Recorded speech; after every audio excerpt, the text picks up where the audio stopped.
19세기 영국의 작가였던 J.K. 제롬이라고 하는 사람이 쓴 책 중에 보티의 새 사나이라는 재미있는 책이 있습니다.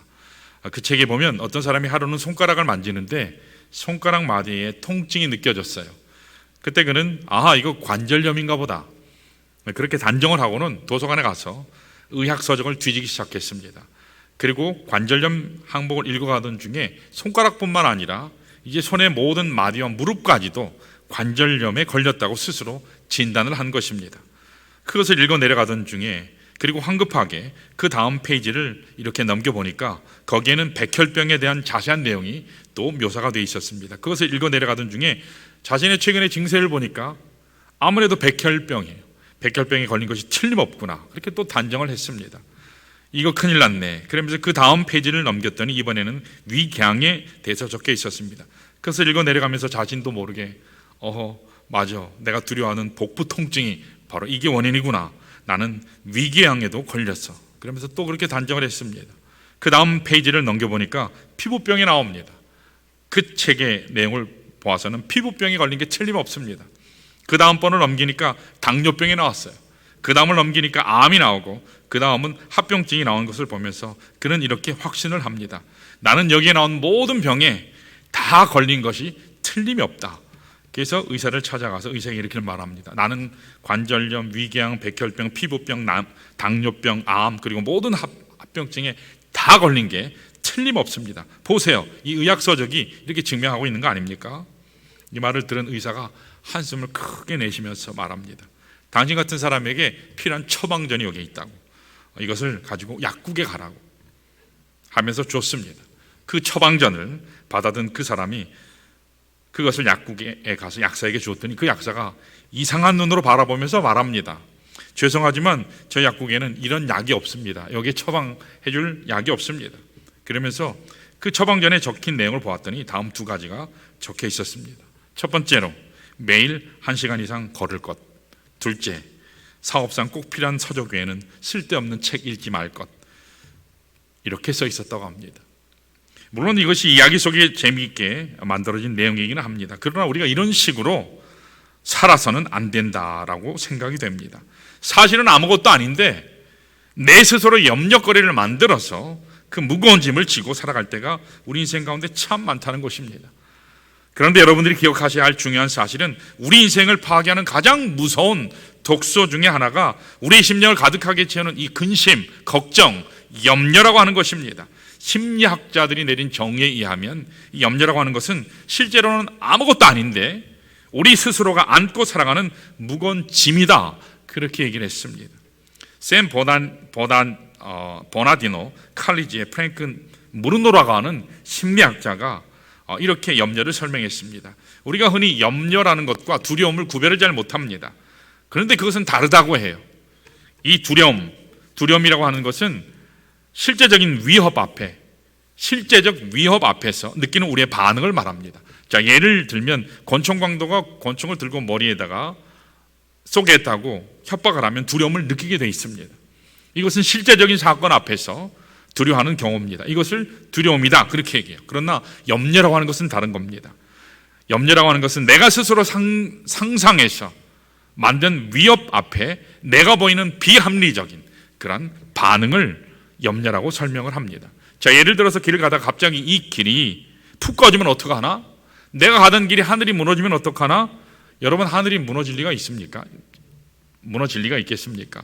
이 모든 것은 내 스스로 만들어낸 나의 현실의 상상 속에서 불필요한 부담을 마음에 가지고 살아가기 때문에 생기는 겁니다. 이것을 바로 염려다, 그렇게 얘기하는 거죠. 자, 그런데 이 염려가 우리 심령을 가득 채우게 되면 우리 영혼을 부수게 돼요. 나의 육체의 질병을 가져오게 된다는 것입니다. 그리고 정신적인 굉장한 혼란 속에 우리를 몰아넣게 되는 것입니다.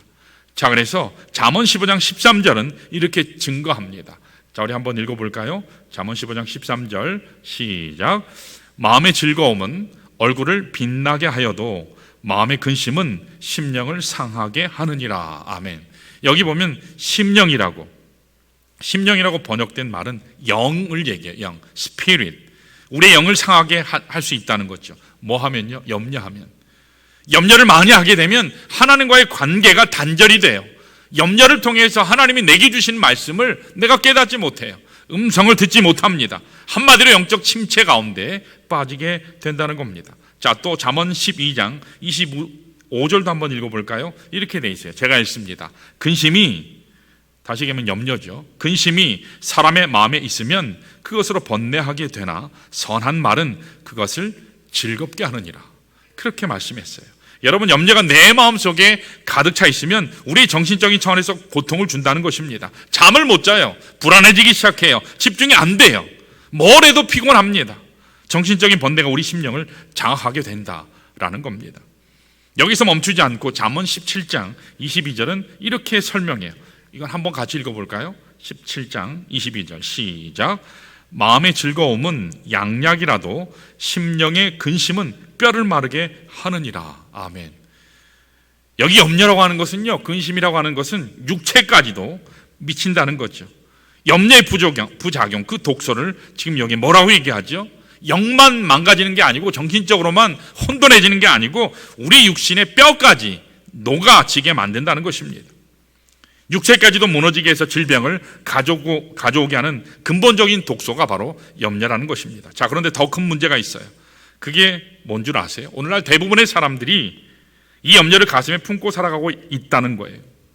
많은 사람들이, 오늘 현대인들이 다 잘 사는 것 같고 아무 문제 없는 것 같이 보이지만 다 염려를 마음에 가지고 품고 산다는 것입니다.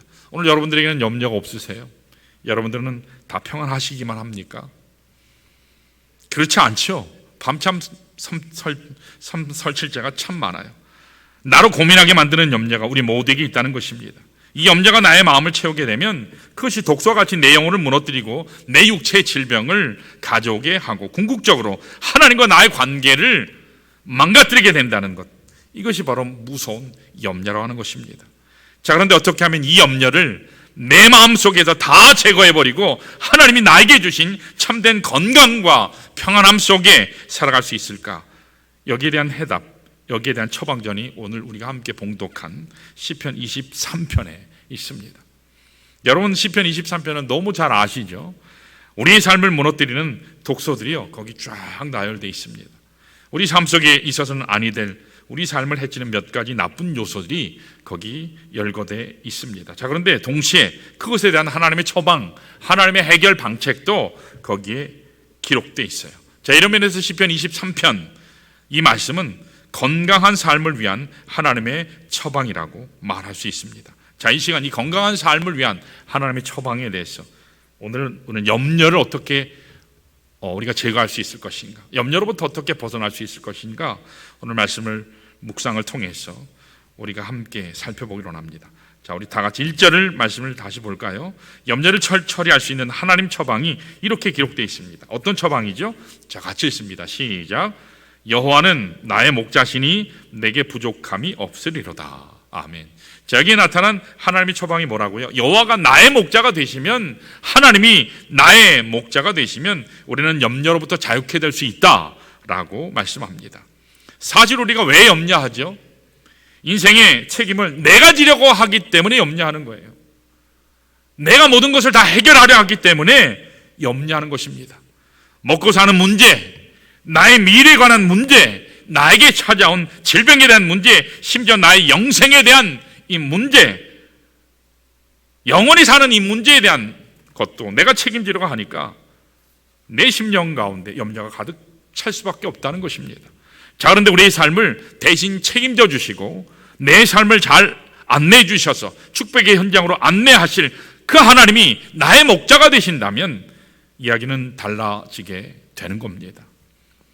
그러니까 염려에 대한 하나님의 처방전은 굉장히 단순해요. 뭐라고요? 하나님을 목자로 삼으면 우리의 염려가 떠날 줄로 믿습니다. 하나님이 나의 하나님이 되면 다 끝나는 거예요.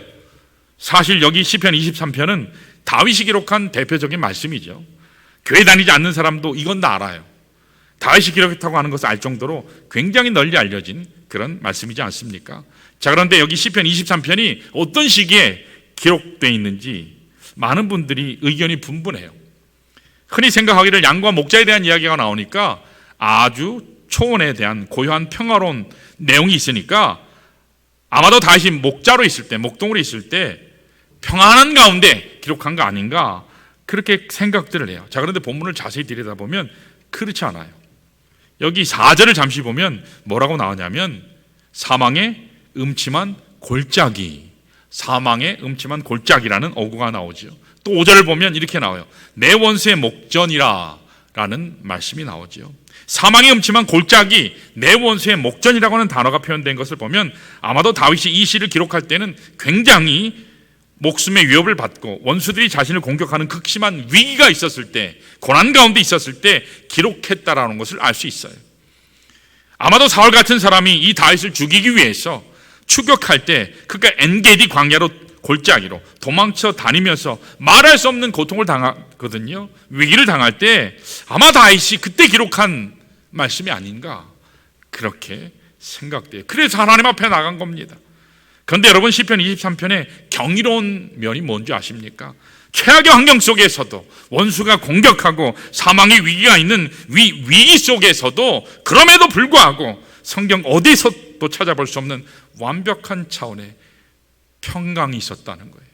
평온한 심령이 있었다는 것입니다. 이게 시편 23편이에요. 이유가 무엇일까요? 다윗은 목자이신 여호와의 품 안에 있기 때문에 내 인생에 아무리 바람이 불어도, 최악의 삶의 현장이 내 앞에 펼쳐진다 할지라도, 원수들이 나를 공격한다 할지라도 그는 하나님 안에 거하는 자의 평온함을 이 시를 통해서 고백할 수 있었던 것입니다. 오늘 여러분과 저의 삶도 마찬가지인 줄 압니다. 우리가 우리의 목자이신 하나님을 만나지 아니하면 우리는 결코 염려로부터 자유할 수 없습니다. 목자이신 하나님이 내 인생의 주권자가 되지 아니하면 여러분은 여러분 인생의 모든 것을 책임질 수도 없고, 여러분은 건강함으로, 평안함으로, 아름다움으로 인생을 살아갈 수가 없습니다. 그러므로 우리에게 정말 필요한 것은 내 삶의 알파와 오메가 되시는, 모든 것을 책임질 수 있는 하나님이 나의 목자가 되시는 것, 이것이 가장 큰 핵심이라고 할 수 있습니다. 사실 여러분, 세상이나 정권이나 정치 세계가 우리를 보호한다고 하지만 그런가요? 아니요, 그렇지 않아요. 정말 나의 소중한 것은 이 세상이 보호해 주지 않아요. 우리가 잘 알듯이 미국에서 알카에다의 공격으로 뉴욕 쌍둥이 무역 빌딩이 무너내리지 않았습니까? 9.11 테러가 일어났을 때 그때 빌딩 안에 있었던 사람들이요, 외부로 전화했던 내용들이 최근에 공개됐습니다. 그 내용들을 보면 물론 여러 가지 많은 내용들이 있지만, 그때 그 사람들이 9.11이 터졌을 때 그 빌딩 안에 있었던 사람들이 어디에 제일 많이 전화한 줄 아세요? 제일 많이 전화한 곳이 어디냐면 911에, 오늘로 얘기하면 한국은 119죠. 119에 전화를 제일 많이 했어요. 자, 그런데 911이 터졌을 때 그들이 가장 많이 연락한 곳이 911이었는데 911번, 거기도 전화를 했는데 오늘 우리로 얘기하면 119죠. 여러분, 위기를 당하면 미국 사람들은 제일 많이 전화하는 곳이 어디냐면 911이에요. 911번호로 제일 많이 전화합니다. 자, 그런데 그때 교환원들이 대답한 내용이 뭔지 아세요? 그 대답 중에 그들이 가장 많이 대답했던 어구가 뭐냐면 모든 게 다 괜찮아요, 아무 문제 없어요. 그게 그들이 제일 많이 대답했던 거예요. Everything is okay. 모든 것 아무 문제 없습니다. 우리 구조팀이 지금 거기에 도착했으니까 당신은 곧 구출받을 거예요. 아무 염려하지 마세요. 괜찮아요. 지금 건물이 불이 타서 철근이 녹아내리고 있는데도 그들은 아무 문제 없어요. 잘 될 거예요. 연기가 들어와서 숨이 막혀 질식하기 직전인데도 불구하고 그들의 대답은요, 아무 문제 없어요. 다 괜찮아요. 그들은 아무 문제 없다고 오케이 라고 말했지만 불과 10여 분 만에 그 건물 전체가 다 무너내리고 수천 명의 사람들이 목숨을 잃고 말았습니다. 사랑하는 여러분, 세상이 우리를 보호하는 것 같지만, 정치가 나의 소중한 것을 지켜주는 것 같지만, 세상이나 정치나 경제는 나의 정말 소중한 것 보호해 줄 수 없습니다. 오직 하나님만이 우리를 보호하시는 분이신 줄로 믿습니다. 하나님만이 나의 삶의 목자이신 줄로 믿습니다. 우리 삶의 목자가 하나님이 되실 때 하나님이 우리 인생을 책임지세요. 그분에게 우리의 모든 것을 맡겼을 때만이 우리는 비로소 근심에서부터, 염려로부터 자유한 인생이 된다는 것입니다. 그때 하나님이 성경에 약속하신 풍성한 삶을 우리가 누리게 된다는 사실, 여러분 기억하시기를 바랍니다. 그래서 이 아침 우리가 물어야 될 중요한 질문이 뭐냐? 나는 과연 내 인생의 목자이신 하나님 만났는가? 여러분 이거 질문하시기 바랍니다. 나의 삶을 그분에게 모두 위탁함으로 그분의 인도하심 가운데 내 인생이 지금 나아가고 있는가? 여러분 이게 오늘 우리가 물어야 될 가장 중요한 질문이에요. 물질이 나를 이끄는가? 건강이 나를 이끄는가? 나의 미래 계획이 나를 이끄는가? 그것이 아니라 여호와 하나님이 나를 이끄시는가? 그것을 물어야 합니다. 여기에 대해 우리가 예스할 수 있으면 어떤 문제든 어떤 위기든 어떤 사건도 여러분 근심 속에 그것이 빠뜨릴 수 없습니다. 그러므로 우리가 목자이신 하나님 안에 거하면서 이 모든 근심을 잘 처리할 수 있는 구체적인 방법을 잘 깨닫고 이제부터 근심이 나를 이끌어가는 것이 아니라 목자 되신 하나님이 내 삶을 인도해 가실 수 있도록 이 시간 우리의 삶을 새롭게 헌신하는 귀한 시간 되시기를 축원합니다. 자, 우리가 어떻게 하면 그 목자 되신 하나님 안에서 염려 없이 살 수 있을까? 오늘 세 가지를 좀 보겠습니다. 자, 우리 한번 따라해 볼까요? 첫 번째로 주어진 축복에 감사해야 한다. 예, 주어진 축복에 감사해야 돼요. 이거 과거적인 차원에서 감사하는 거예요. 자, 이미 내게 주어진 감사의 제목, 감사할 때에 우리는 염려를 벗어버릴 수 있어요. 자, 1절을 다시 한번 볼까요? 이렇게 나오죠. 여호와는 나의 목자시니. 이게 정말 중요한 표현이에요. 그 다음은 뭐라고 했죠? 그 다음 표현이 더 중요해요. 내게 뭐가 없다고요? 부족함이 없으리로다. 여러분 여기 있는 말씀은요, 여호와는 나의 목자시니까 그러므로 나에게는 더 이상 필요한 것이 없습니다. 그 뜻이에요. 하나님이 나의 목자가 되시니까 나에게 더 필요한 것이 없습니다. 우리가 객관적인 차원에서 모든 것이 다 있다라고 하는 뜻이 아니에요. 오해하지 마세요. 오늘 본문에서 부족함이 없다고 하니까 아무것도 필요 없다 그 뜻이 아니에요. 본문에서 부족함이 없다라고 하는 의미는 내가 충분히 돈을 가졌습니다. 충분히 많은 자산을 이루었습니다. 내 인생에 필요한 것이 객관적인 차원에서 다 가졌기 때문에 충분히 채워졌기 때문에 그래서 나는 부족함이 없다 그런 고백이 아니에요. 오히려 객관적으로 얘기하면 모자라요. 없어요. 부족해요. 그런데 무엇 때문에 부족함이 없다는 것입니까? 하나님이 내 인생의 주인이 되셨기 때문입니다. 하나님이 내 인생의 주권자가 되셨기 때문이에요. 세상적인 차원에서는요, 가진 것이 부족해도 내 가진 것 좀 모자라도 하나님이 내 인생의 주권을 꽉 붙잡는 순간 하나님 때문에 이미 내 인생은 넘친다라고 고백하는 것입니다. 그래서 다윗이 이렇게 고백한다고 생각돼요. 더 바랄 것이 없습니다. 하나님 내 인생의 주권자 되시고 하나님이 나에게 사랑을 베풀어 주시고 하나님이 나를 구원하셔서 하늘나라 백성 되게 하셨는데 내가 더 뭐 바랄 게 있겠습니까? 나는 만족합니다. 그렇게 고백하는 것입니다. 사랑하는 여러분, 오늘 여러분과 제가 참으로 하나님이 내 인생의 주권자가 되신 이 한 가지 사실만으로 여러분 만족하시기를 축원합니다. 하나님이 나에게 이미 주신 구원의 은혜, 하나님이 나에게 쏟아부어 주신 말할 수 없는 사랑, 그것에 대한 감사와 감격이 넘쳐날 때에 여러분들은 절대 염려의 희생제물이 되지 않을 줄로 믿습니다. 우리 신명기 33장을 보시면 보시면 이 모세가 하나님께서 계거락하신 이 세상을 떠나기 직전에 고별 설교 세 편을 모아 놓은 것이 신명기서죠. 40년 동안 광야길을 걸어갔어요. 사실 광야가 쉬운 길인가요? 험악한 길입니다. 주거지가 정해 있길 해요. 뭐 어디 간다고 방향이 제대로 정해 있길 합니까? 먹을 것이 풍요롭길 합니까? 물이 있길 해요. 고기가 있는 곳이 아니에요. 정말 돌짝밭만 있는 곳입니다. 광야길이에요. 40년 동안 광야길을 걸어왔던 이 백성들을 앞에 놓고 모세가 그 민족 앞에서 신명기 33장 29절에 이렇게 선포했어요. 자, 신명기 33장 29절을 보면 이렇게 되어 있습니다. 우리 한번 읽어볼까요? 같이 시작. 이스라엘이여 너는 행복한 사람이로다. 여호와의 구원을 너같이 얻은 백성이 누구냐? 그는 너를 돕는 방패시요 내 영광의 칼이시로다. 내 대적이 내게 복종하리니 내가 그들의 높은 곳을 밟으리로다. 아멘. 여러분, 여기 모세의 선포는 환경하고 아무 상관이 없어요. 주어진 조건과도 아무 상관이 없습니다. 비록 그들이 40년 동안 광야길을 걸어왔지만 아직도 가야 할 길이 많이 남아있지만 험악한 어떤 곳에 도착해 있지만 그럼에도 불구하고 왜 행복한 자라고 선포한 줄 아세요? 하나님이 너희 하나님이 되었기 때문이다, 그렇게 말씀하고 있는 거예요. 너희들이 구원받았기 때문이야. 그 하나님이 이제부터 너희들의 방패가 되시고 너희들의 반석이 되시고 너희들을 인도해 주실 목자가 되시기 때문이야. 그래서 너희들은 모든 민족 중에서 가장 행복해. 이미 행복해. 너희들은 이미 많은 것을 소유한 축복된 백성이야. 그렇게 선포한 거예요.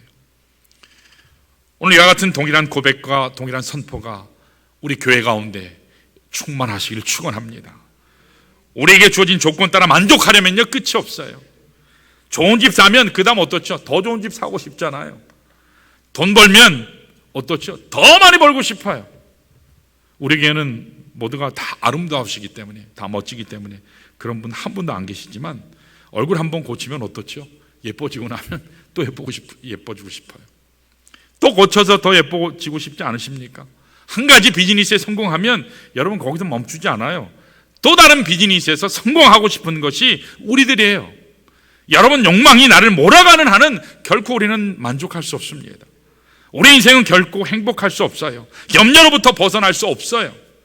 그러나 나의 목자이신 그 하나님이 생명까지 아끼지 아니하시고 나를 위해 기꺼이 내어주신 그 선하신 목자가 내 인생의 주관자가 되시면 여러분 염려는 떠나갈 줄로 믿습니다.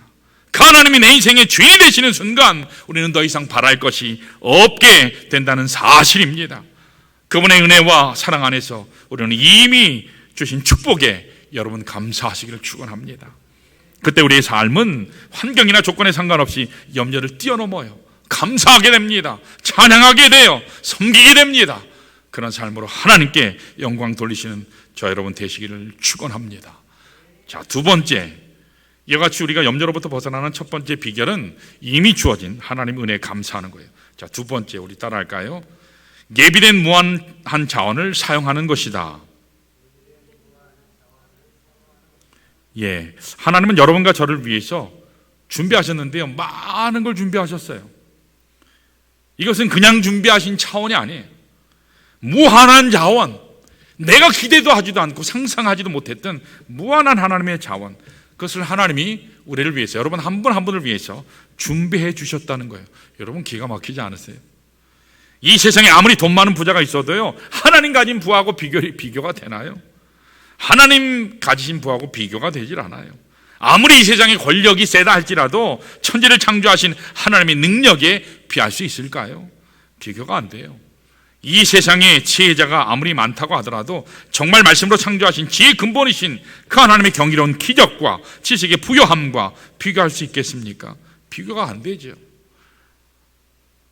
우리 아버지 하나님은 이 세상, 이 우주의 모든 것을 다 합한 것보다도 더 넘치는 하늘의 보화를 우리를 위해 예비하셨어요.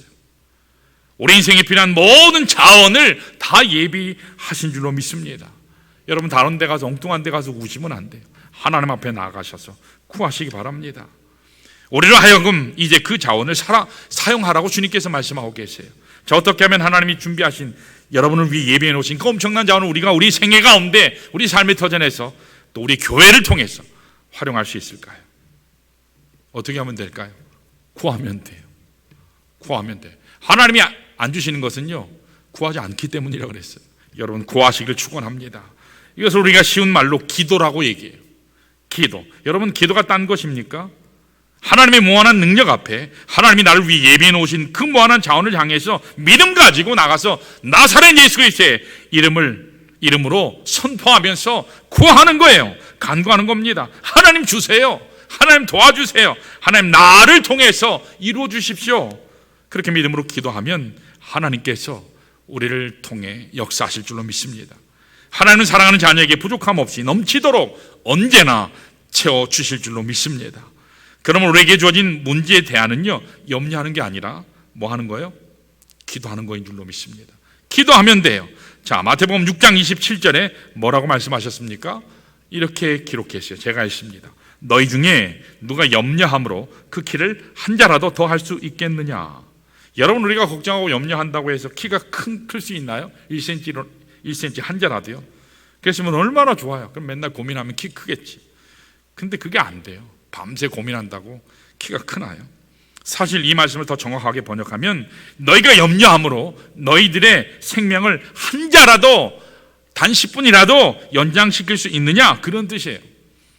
여러분, 우리가 염려한다고 우리의 생명이 더 하루 연장될까요? 불가능합니다. 그러므로 우리에게 어떤 문제가 주어지든지 그 문제에 대한 해결 방법은 염려가 아니라 기도인 줄로 믿습니다. 그래서 사도 바울은요, 빌립보서 4장 6절 7절에 이렇게 고백했어요. 자, 이게 우리 성경 암송 대회했던 성경 암송 잔치에 우리 외웠던 말씀이죠. 자, 우리 기억을 짚어가면서 다 같이 한번 암송 한번 해보실래요? 자, 읽습니다. 시작. 아무것도 염려하지 말고 다만 모든 일에 기도와 간구로 너희 구할 것을 감사함으로 하나님께 아뢰라. 그러면 모든 지각에 뛰어난 하나님의 평강이 그리스도 예수 안에서 너희 마음과 생각을 지키시리라. 아멘.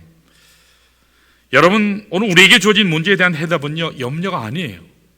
우리에게 주어진 문제들에 대해서는요, 아무것도 염려하지 말라 그랬어요. 왜요? 하나님이 아들 예수 그리스도의 십자가에서 다 해결하셨기 때문이에요. 다 해결하셨기 때문에 우리는 염려하면 안 돼요. 염려는 불신앙이에요. 염려하지 말고 뭐 해야 된다고요?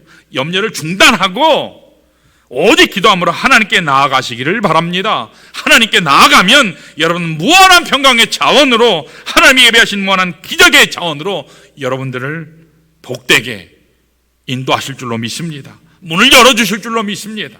물꼬를 터지게 하실 줄로 믿습니다. 그러므로 문제에 대해서는 염려하는 것이 아니라 기도하는 것이 대안이다 라고 여러분 선포하시길 바랍니다. 아무리 걱정해도 문제는 해결이 안 돼요.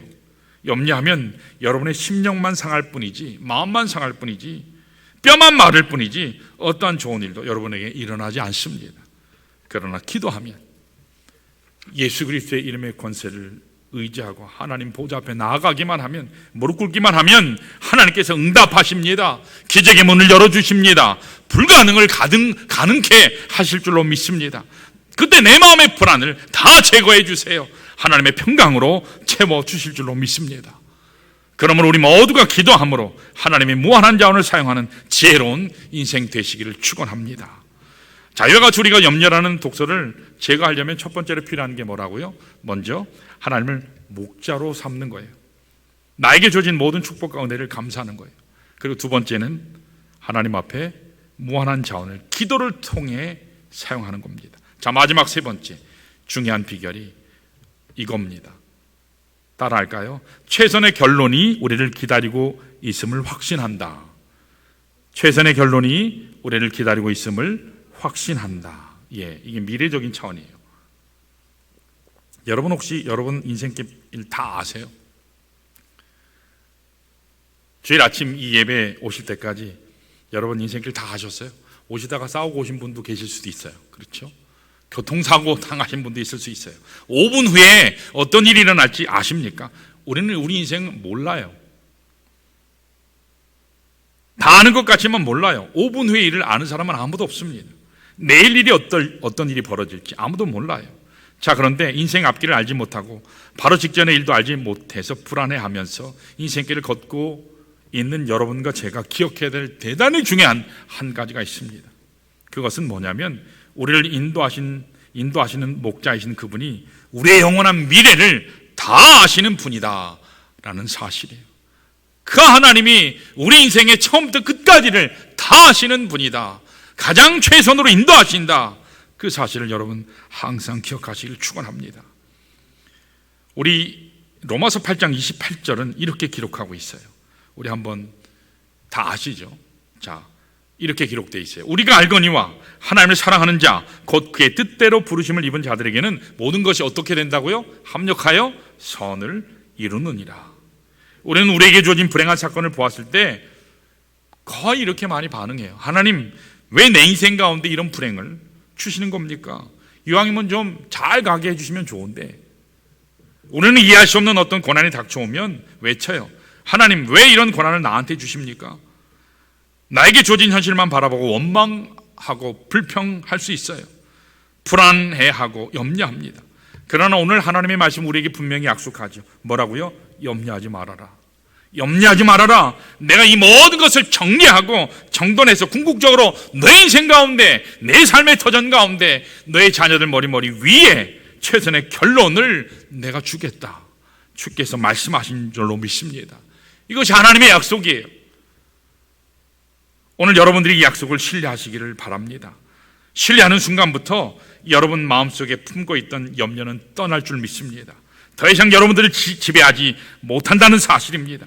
아무런 의미가 없게 돼요. 왜? 하나님이 내 인생의 주권자가 되시고 내 인생의 처음부터 끝까지를 다 인도하실 것이기 때문입니다.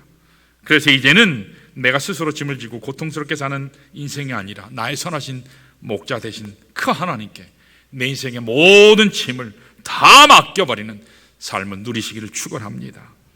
사랑하는 여러분, 하나님이 인도하시는 대로 순종하며 삽시다. 그때 우리가 평강 가운데 살 수 있어요. 최상의 축복의 현장으로 향하여 날마다 달려나가게 될 줄로 믿습니다. 이 시간에 우리 모두 일어나셔서 말씀 기억하면서 우리 함께 하나님 앞에 기도하겠습니다.